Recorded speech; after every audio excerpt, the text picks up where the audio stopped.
So we're down quite a ways. We're in the section, the moment is the only tool of the aspirant. And then underneath that, Sri Nisargadatta Maharaj is saying something here. So it says Maharaj and then the present I am. And it's interesting what he says here. He says the present I am is as false as the I was and I shall be. It is merely an idea in the mind, an impression left by memory, and the separate identity it creates is false. This habit of referring to a false center must be done away with. The notion I see, I feel, I think, I do must disappear from the field of consciousness. What remains when the false is no more is real. Interesting how he says that. What Hmm. remains when the false is no more is real. So he doesn't tell you what remains, right? He just says that it's real. Let me pin my window here real quick for the recording. There we go. So the present I am is as false as the I was and I shall be. Now, the reason he would say that is that we are completely in our deluded state. We don't know what we're talking about when we say I. Lots of things are inferred by it, and it takes a lot of practice, at least normally. Some people it doesn't, but uh, to be able to unpack what you mean when you say I, because we say it all the time, and we've become completely unconscious of what we're indicating when we say I. And so part of our practice, part of our discernment, is just to say to yourself, I am, I am. And each time try and listen a little bit closer to your mind and as you're repeating that statement, I am, and see if you can take apart what the mind is conjuring when you say I. And it's very important because that is what you're emphasizing every time you say it. So it's important to be aware of what your ignorance is. what what is the mind conjuring at the thought of I? Because until you know that, it's not safe to do a practice of I am one without a second. I am the divine, I am the universal self. You can't say things like that because whatever your idea of I is what you're linking with those notions. And if you have the improper or the inaccurate view of I, and you link it to being God, you can end up a very unpleasant egotist, who thinks everything that they do and say is justified because they are that. And so this is why Ramakrishna says it's not really safe for a person who still has any body awareness whatsoever to use that mantra, thou I am that, Tatvamasi, that's not a safe one to use until very, very far. Well, everybody's different, but quite a ways down the road for most of us before we even are able to figure out enough about the I and then do enough purifying, enough of the yamas and niyamas in order to separate out ourself from what I normally indicates, because it normally means our ego self, our thinking self, our doing self. And so that's why he's saying that the present, and that's why he says the present, your current understanding, your current statement of the word I am is false, just like I was, because there is no such thing as past. It's your mind's concept of it. And I shall be, which is the same for the future. It's merely an idea in the mind. That's wonderful. So the mind has conjured together a definition for I and gotten a wrong one. and, and we just keep rubbing it in by using I am all the time, without understanding that it's the name of God, without being conscious of the fact that it is the name of God. And so when we're referencing ourselves in that way, it should seem odd to us, or it should have felt odd to us, when we realized that we are using God's name to reference ourselves. That our whole life we've been using God's name to refer to ourselves, and yet it has never occurred to us that we are that we are that divine self. So that shows you how deep the ignorance runs in us, how comfortable we are with our delusion, and how we've made all the adjustments necessary to be wrong. So he says, he goes on, he says, this habit, because that's exactly all it is. It's just a habit of referring to a false center, has to be done away with. That's what makes it difficult, because it's a habit. It's not that the thing itself is difficult. It's that we have a bad habit that is as old as we are, that we have been using every day, multiple times a day, with an absolute comfort in being wrong, with no notion or even a hint of an idea that we might not understand what we're talking about when we say, I am anything. And so we have to do away with it. And he says, well, how do we do that? Well, it's anytime you add a verb to I, you're lying, right? One of the early lessons that Sri Ramakrishna says is, you are not the doer. Even to say it out loud again to myself, that is so hard to swallow. That is so hard to understand, that I am not the doer. And yet, under scrutiny, anytime you sit down and really take it apart, you get the hint. There are hints there. You realize how many things you are involved in that would require supernatural ability if you were in fact the one doing it. And the fact that most of what we do, we're at the mercy of how many variables that we have no control over at all.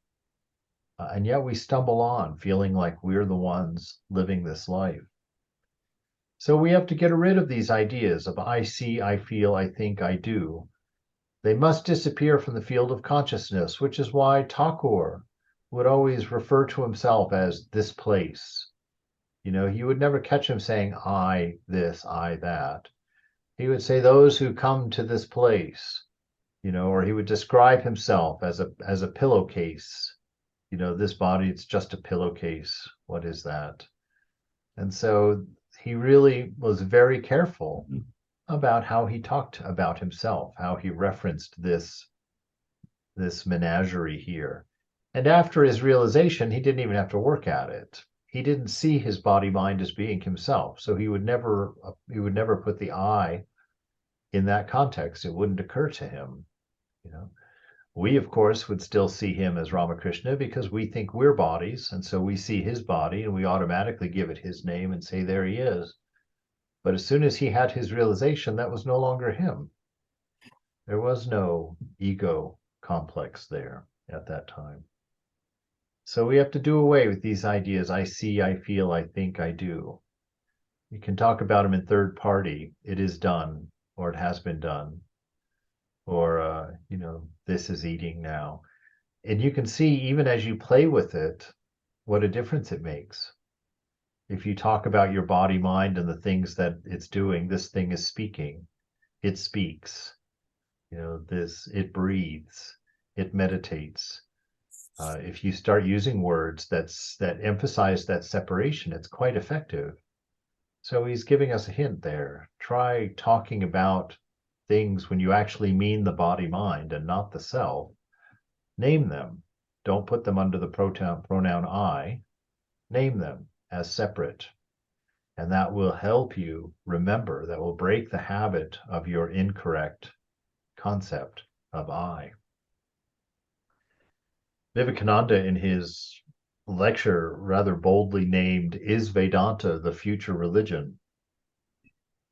He says, we, with 5 senses, look upon this world and find it gross, having color, form, sound, and the like. Suppose I develop an electric sense. All will change. Suppose my senses grow finer. You will all appear changed. If I change, you change. If I go beyond the power of the senses, You will appear as spirit, as God. Things are not what they seem. This is Vivekananda. So we have to hear this. We have to listen to this, that things are not as we appear. And it has to do with what we know about ourselves being what we assume about others. That's what he's trying to say. So that if you were to get another sense, a sixth sense or a seventh sense, it would change the world for you. You would have a very different perspective. Uh, it's very interesting because I listened to a YouTube video. Excuse me. I listened to a. I'm getting old. I'm doing that indigestion thing. It's so humiliating. But I watched this YouTube video the other day about a near-death experience that a man had. And one of the things that he realized or that he learned through this NDE was that everything is right here, right now, like heaven and God and the angels and demons and spirits, any other of those things that we associate with religion and that whatnot, that we think we're going to go somewhere else to see those things. He says they're all existing in the room with you right now, right here. But that because your mind, your body is tuned to a certain frequency of understanding, to a certain frequency of purity, you can only see things within that range, just like you're listening to a radio. In the air, all the radio stations are playing simultaneously. But with your radio device, you can pick one, tune that radio into a particular frequency, and exclude all the others and just see that frequency. You can't hear or see anything else. And that's our situation, that as we purify the mind, we become more and more able to tune in to these multiple realities that are layered within this moment, within this place and being. It's why Thakur could see Mother and talk about the sari that she was wearing, and to compliment her, "Oh, Mother, you look very nice today," when everybody else in the room is like, who's he talking about? That he can describe her in such detail as if she's standing there. But in fact, she is standing there, and she's standing there for everybody. But we haven't tuned our mind. We haven't purified our mind. And so that alternate reality, that that simultaneous reality, is everywhere around us always. And so as we grow, we can become aware of these things. As we become more and more subtle in our perception, the easy part of that is once you begin looking and starting to get evidence that these things are true, not through supernatural experience, but through just an understanding of experience, just watching the mind that closely and seeing its patterns and seeing how separated it is and seeing how it's constantly changing and constantly thinking different things, and that somehow out of that pool of constant change we pull a narrative, and you begin to understand how it really is make believe, that it really is a pretense. All that we know of ourselves is a random selection of limitations and restrictions we pull out of our experience of an ever-changing mind and body and the things going on in them.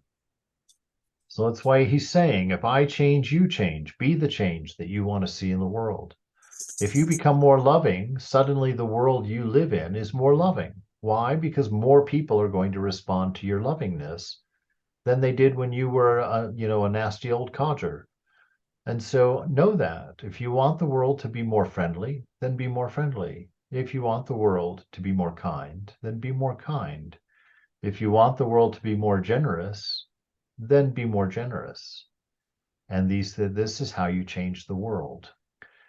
It really, again, will lead you to understand and experience, to see that this world is your own. It is a universe of your own creation, which is quite a startling reality. Things are not what they seem. This question, going back to Sri Nisargadatta Maharaj, he says, what is this big talk about elimination of the self? The questioner asks him. How can the self eliminate itself? Okay, so it's someone, he's using the small s on here, so he's not talking about the divine self. What kind of metaphysical acrobats can lead to the disappearance of the acrobat? In the end, he will reappear, mightily proud of his disappearing. So he's saying, just what Tagore says. Tagore says, one, that you can't get rid of this ego. You can try. He went and took it apart and realized there was nothing there. But he says, even with that, as soon as you chop it down, by the next morning it will have grown back. Another shoot will come out of that stump. And so we can't get rid of this ego. And so this guy's just pointing that out. He's saying, this is impossible, Maharaj. What are you talking about? And Sri Nisargadatta responds to him. He says, you don't have to chase the I am to kill it. That's not the point. And we're not looking to kill anything. He says, you can't. First of all, why? Because it doesn't exist. How are you going to kill a non-existent ego? All you need, and here it is, all you need, okay, drum roll, is a sincere longing for reality. That's all you need. You've just got to have the desire to know. You've just got to have that desire to know. And, I have to take care of something here real quick.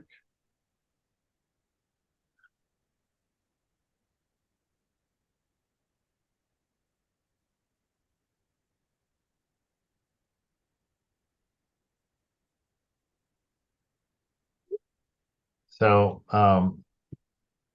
you can't go killing a self that's not there, an ego that's not there. And it's this whole notion that we don't look at all of our faults and try and change them. Growing up, my Christian experience taught me that most of my Christian practice was about changing myself, about changing, making sure that I imitate Christ, that I look like Christ, so, and all that does is make you a fake person. You act nicely, you act politely, but it was like Jesus said. He says, but you're really a whitewashed tomb. Outside you look great, you look disciplined, you look all together, you look like a marvelous person, but inside the real you is full of dead men's bones. It's impure. It doesn't ring true with the full experience of yourself. So he says, you don't need to chase the I am to kill it. You cannot. All you need is a sincere longing for reality. We call it Atma Bhakti, the love of the Supreme, or Moksha Sankalpa, the determination to be free from the false. Without love and will inspired by love, nothing can be done. Merely talk about reality without doing anything about it is self-defeating. So there it is, the whole sum of it. The only thing that needs to happen is that we need to have this desire to be free from the false, and in that freedom from the false, we naturally see the real, we naturally understand it. But all that we need is a desire for that. And then he says what that means is that love. With love and with a will inspired by love. So, nothing can be done. Merely talking about reality without doing anything about it is self-defeating. There must be love in the relation. And this is very important. I have this highlighted in bright pink. There must be love in the relation between the person who says, I am, and the observer of that I am. This is where all of that idea of needing to integrate our inner self comes from. This statement right here. There has to be a love between the ego self and the true self. The ego self, which is the thinker and the doer, and the observer of that thinker and doer. There has to be a steady, stable, and reliable love relationship between those two aspects of yourself. You can't identify with the ego self and live in fear of the higher self, or live in resentment of the higher self, of the conscience.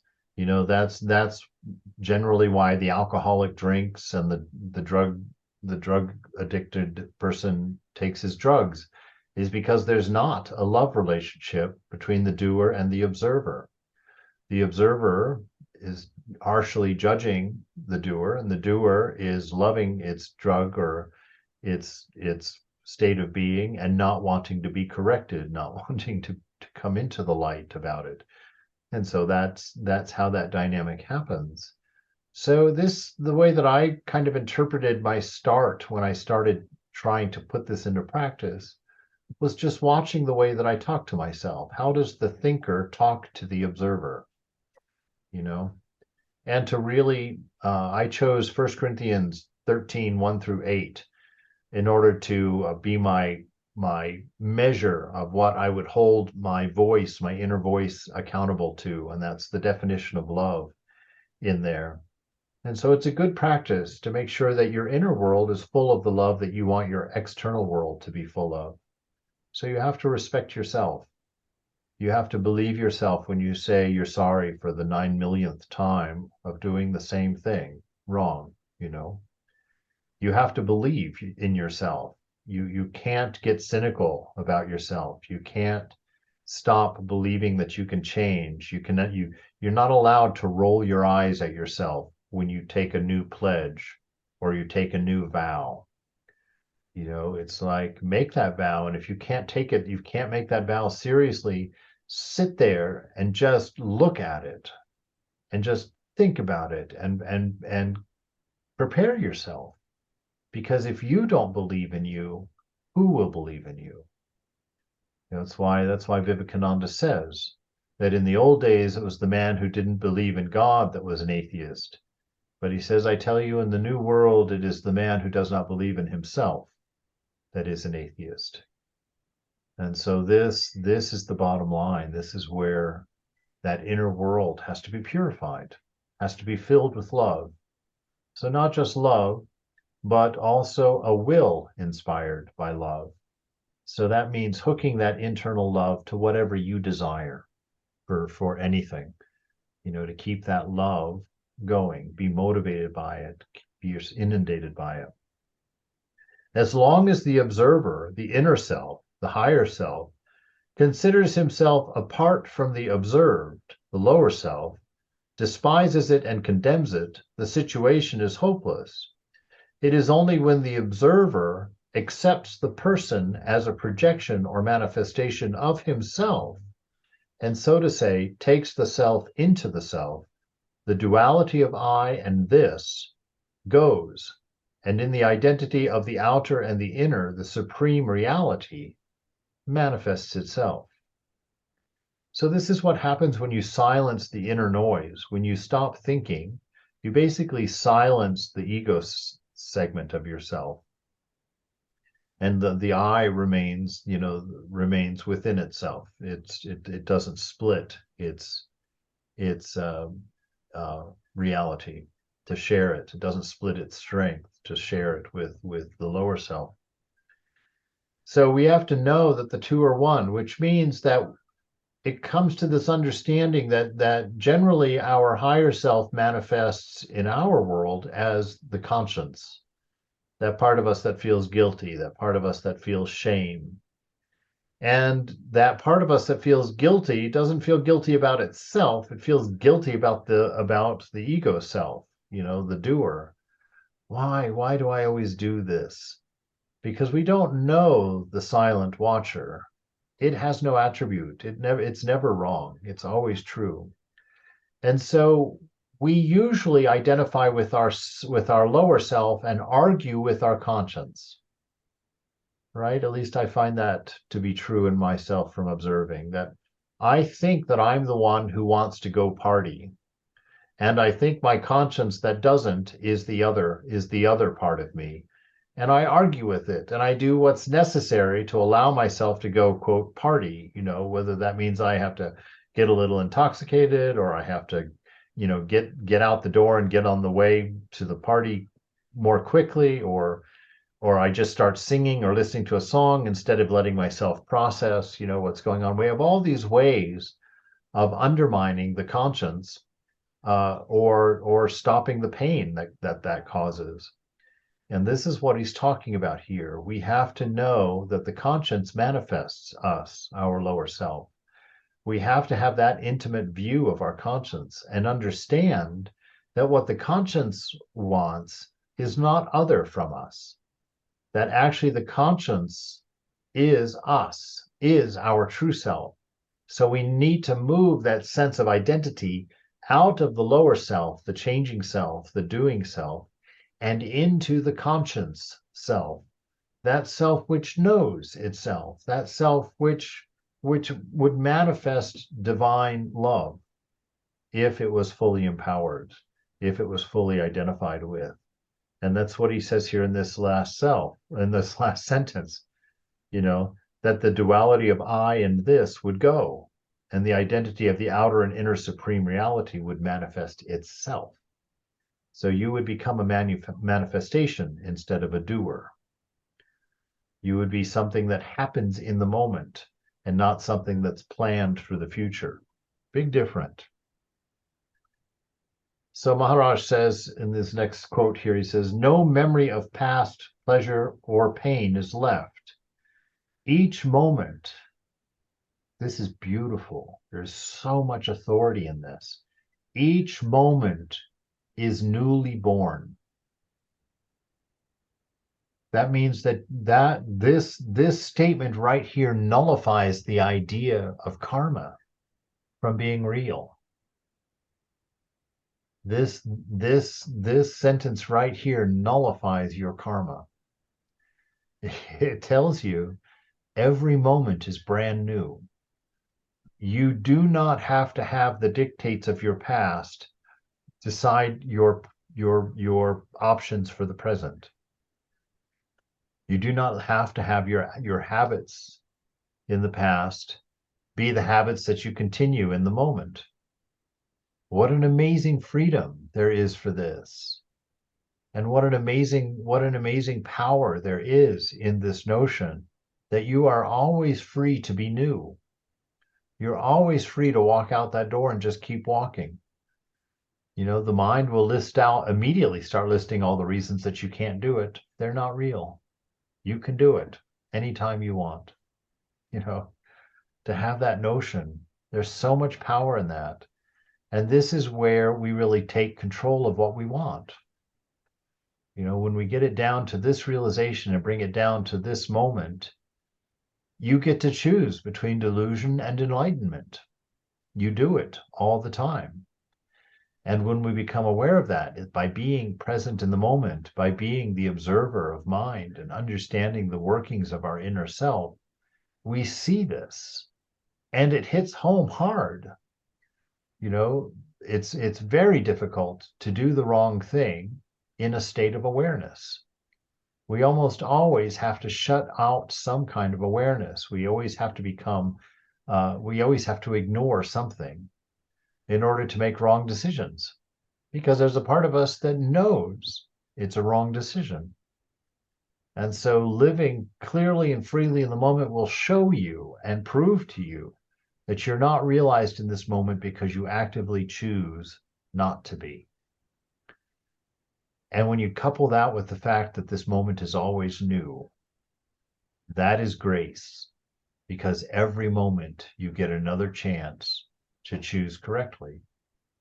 Every moment, there's this part of me that sort of thinks that's why everything goes in cycles.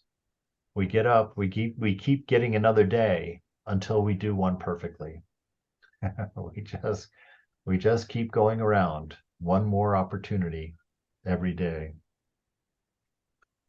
He goes on to say, all experience is necessarily transient. So we know that. It's always passing. As a matter of fact, even before we realize it's here, it's gone. We most of the time are dealing with a memory of the action more than we deal with the action. It lingers a lot longer than it's actually here. So he says all experience is necessarily transient, but the ground of all experience is immovable. that part of you which is watching all of this is immovable by necessity. If it was moving with the change, then it would not see the change.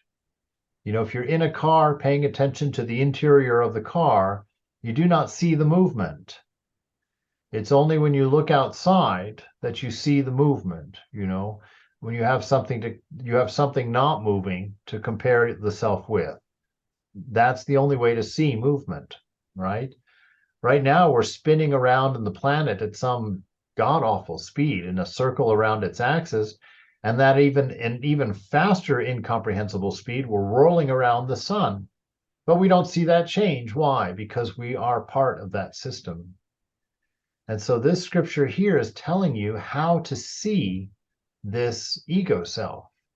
Plant yourself in the unchanging, that part of you that has always been there, the I, you know, that part that always knows who it's talking about when it says the I. And in that immovable part, you are then able to see all change. You're able to see all the change in the universe from that perspective. It is the absolute unchanging center of your world, of your universe. Nothing that may be called an event will last, but some events purify the mind and some stain it. Right? We're already very aware that events or things in the moment are already gone by the time, you know, the moment is so, oh, there's no ways to see the moment actually, because what are you going to focus on before, you know, at what point does future become present before it becomes past? That's an infinitely small moment if you believe future and past to exist. But if you know that future and past don't exist, the moment is very big. It's always present. It's always here. But to be careful how we engage with the changing, because if you engage with it in one way, it will help purify the mind. It will help develop awareness, sobriety, seeing. But if you see it in the wrong way, which means to attach to it or to let it create senses of lack and desire in you, if you allow it to do that, then it will stain you. It will mark you. And that's what our karma is. We will respond differently to it in the next moment because of the memory of a wrong decision. Moments of deep insight and all-embracing love purify the mind. All right. So moments of deep insight, what does that mean? That means just moments with no projection going on, no assumption going on. It's a moment without its past and future. That is a moment of deep insight. That's when you can actually see things as they are. So moments of deep insight and all-embracing love. All-embracing means unconditioned, a love that applies to everything, not just the things you enjoy or like, but everything. You accept this moment with a total love of this moment. No matter what the condition of this moment is to your body or mind, the self loves this moment with all that it is, because this moment is its beloved. And to accept the experience of the beloved with full love, this is what purifies the mind. This is what turns us into saints. This is what returns us to our nature, returns us to our bliss, to our joy of living, of being. So moments of deep insight and all-embracing love purify the mind, while desires, fears, envies, and anger, blind beliefs, and intellectual arrogance pollute and dull the psyche. So any forms of attachment, those are just an enumeration of attachments. Things that call fear. Fear is always based on a sense of vulnerability and loss.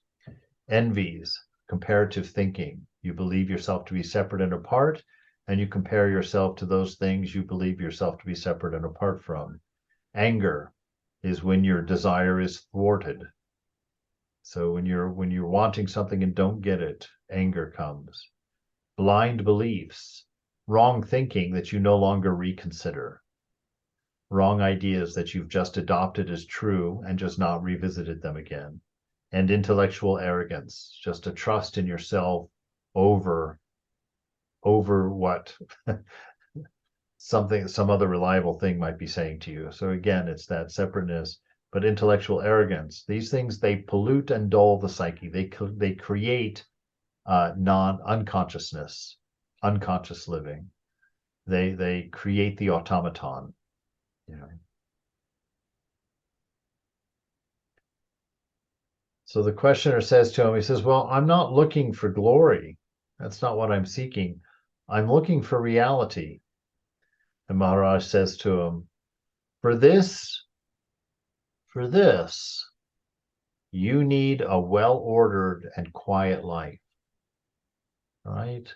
Well-ordered so that you cannot get your mind engaged with it. So you have a rhythm and things get done because things get done. If your life is chaotic and not like that, then you're constantly stuck in the mind, because you're always having to analyze, do I have time? Should it be done now? Did I forget it? Oh my God, I have to do this and then I have to do that. You stay in the mind, but having a well-ordered life allows you to remain more securely as the observer, more securely as in your awareness of presence. For this, you will need a well-ordered and quiet life, peace of mind, and immense earnestness. At every moment, whatever comes to you unasked comes from God and will surely help you if you make the fullest use of it. It is only what you strive for out of your own imagination and desire that gives you trouble. A beautiful statement. If you can actually become aware of the present and actually maintain some degree of that awareness and that presence, then the things that come into that sphere of presence, that sphere of awareness, come directly from God. That is the beloved giving it to you. And that you take you make the fullest use of it, because you know that this is from the divine. So God gives you moments, free time, and you sit there and the idea occurs to you, oh, I could meditate. Oh, I could sit here and pray. Will you or not? What will you do with your free time? Will you play another game of solitaire? Or will you sit there and develop awareness, sit there and delve into the experience of being? It's always up to us. So it's not what comes to you unasked in the moment that causes you trouble. It's the things that you're striving for out of your own imagination that are ruining your life, that are causing you all the trouble. So the questioner says, I need time. I need time to collect my courage. Don't hustle me. Let me ripen naturally for action, right? What a great line. I need time. This is good. Spiritual life is hard. I'll get there, don't pressure me. I'll get there in my own time, in my own way, kind of thing. And he says to him, that entire approach is wrong. There's no pretense. It's like, okay, you need to set that whole idea down, throw it away. Don't even hold it up for me to respond to. He says, that entire approach is wrong. Listen to this. Action delayed is action abandoned. It means you said no. It didn't mean you said I'll do it later, because there's no later to do it in. There is no future to put it in. You have now. And if you decide you're going to put it off, you have not put it off. You have abandoned it. A very important way of seeing ourselves, because this is where we decide not to see God. not to be enlightened. When we make very nice sounding allowances for ourselves to continue in our delusion by saying, I'll get around to it, I'll do it tomorrow, I'm working on this, I'll get there in time, no need to get stressed, no need to, that's all true, no need to get stressed and whatnot, but you're saying it from the angle of giving yourself room to be wrong. Don't do that. If you know what's going on is wrong, listen to Brother Lawrence. Fix it immediately. And if there's something you should be doing that you're not doing, do it. And if you're doing something that you shouldn't be doing, stop doing it. That's all that it takes. A sincere, meaning you're fully sober and you are in the moment and you definitely want this. That's all it takes. Just this sincerity, this awareness of the choices that are coming to you in the moment, and the willingness to accept them as coming from God and acting on them fully, taking full advantage of the opportunity. This is how we get to God. So the questioner is not done. He doesn't like that answer. Well, what's wrong with preparing for the future? Maharaj, acting in the now is not much helped by your preparations. Clarity is now. Action is now. Thinking of being ready impedes action, and action is the touchstone of reality. So this idea of having a future you need to prepare for is wrong. All that idea is doing is removing you from the present, because you're making the present a preparation for some imagined event in a non-existent future. So acting now is the thing. Clarity is now. Clarity is removing all thoughts of anything else but now. Clarity of understanding, which is really all that you could ever prepare for, happens here and now by stopping thoughts of doing anything to get there. Be there. Let everything else go. Be there. Clarity is now. Action is now. You're not going to do something tomorrow. You've abandoned the idea of doing it now. You have not been promised a tomorrow, real or not. You've never been promised another day. So your moment to work with, your only tool that you get to work with, is here and now.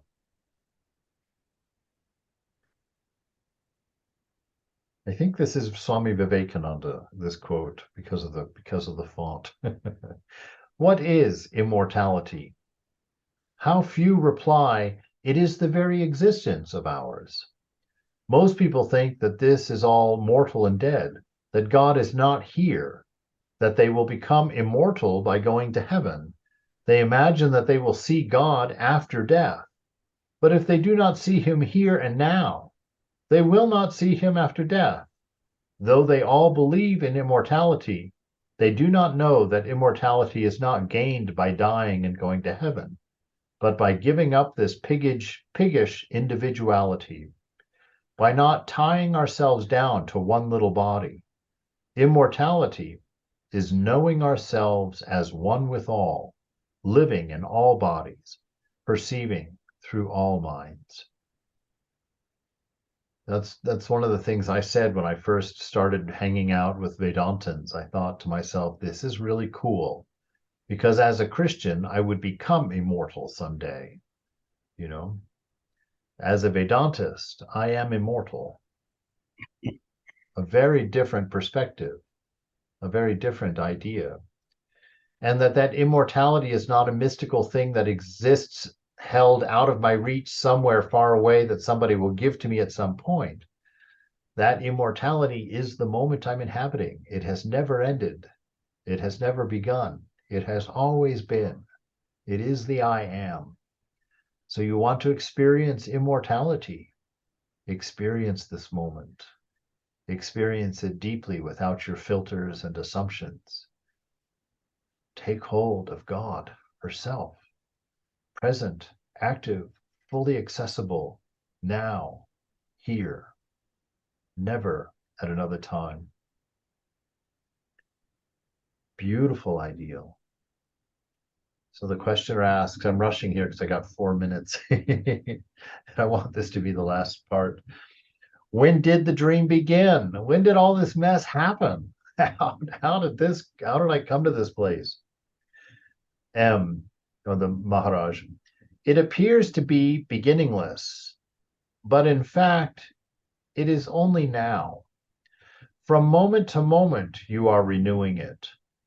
Once you have seen that you are dreaming, you will wake up, but you do not see because you want the dream to continue. See, this is the bottom line. A day will come when you will long for the ending of the dream with all your heart, with all your mind, and you will be willing to pay any price. The price will be dispassion and detachment, the loss of interest in the dream itself. That's the price, the willingness to give up the story that you're based on, the willingness to give up the story of personality, of personal experience, of my life, letting go of the notion of having a life that is yours. So he says, that this dream didn't begin. It's just now. It's seeing the now improperly. That's all. And it's continually refreshed your delusion is refreshed each moment as the moment is refreshed, as the world is made anew for you. You make it out of the old material instead of letting it be what it has always been. And the price for doing that, one day he promises, it's a beautiful promise. He says, you're going to get there. Don't get discouraged. One day you will be tired of the dream. One day you'll be tired of this looping round and round and round and round. And he says, on that day, the price will be dispassion and detachment, the loss of interest in the dream. And mother will run to pick the child up and hold her in her arms. The questioner, and how does this maturity come about? By keeping your mind clear and clean, by living your life in full awareness of every moment as it happens, by examining and dissolving one's desires and fears as soon as they arise. So when you learn to live in the moment, you will see that your biggest fears and your biggest desires begin as microdots that have no power whatsoever. And when you're aware and living in the moment, you see them immediately, and they are powerless before you, and you can immediately dismiss them. You can immediately let go of them. You can immediately let them dissipate. But if you're not aware, and if you're not living in the moment, they grow and they attach to other thoughts, and they start rolling down that hill of the mind, and they start collecting evidence and collecting memory and collecting experience, and they become these giant desires. And then you're aware, and you try and stop this massive ball of samskara that's rolling down, causing a particular desire, and you can't. So it's not that you need to get bigger and stronger. You need to become more and more aware so that you can see these things happening. When the mind first puts up the idea of discontent, when the mind first takes a memory and compares it to the moment and feels a sense of lack, at that moment, the change is effortless. The dispassion, discernment is natural, and the renunciation is obviously the thing to do and easily done. It's living in an unaware life, an unconscious life, that makes things so big and so out of sorts and seemingly so impossible to change that we're stuck. But the reality is, keep your mind clear and clean. Live your life in a full awareness of every moment, of this moment, as it happens, by examining, by being aware, by being the observer, knowing that you're the observer, and dissolving one's desires and fears as soon as they arise. This is the tool, the only tool that the seeker has. It's this moment, and to keep your mind guarded, your pure and quiet mind, keep it guarded.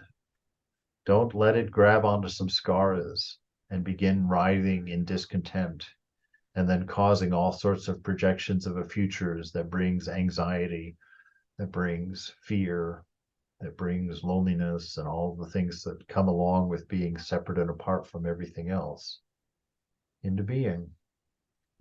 This is your moment. And in this moment, you realize God.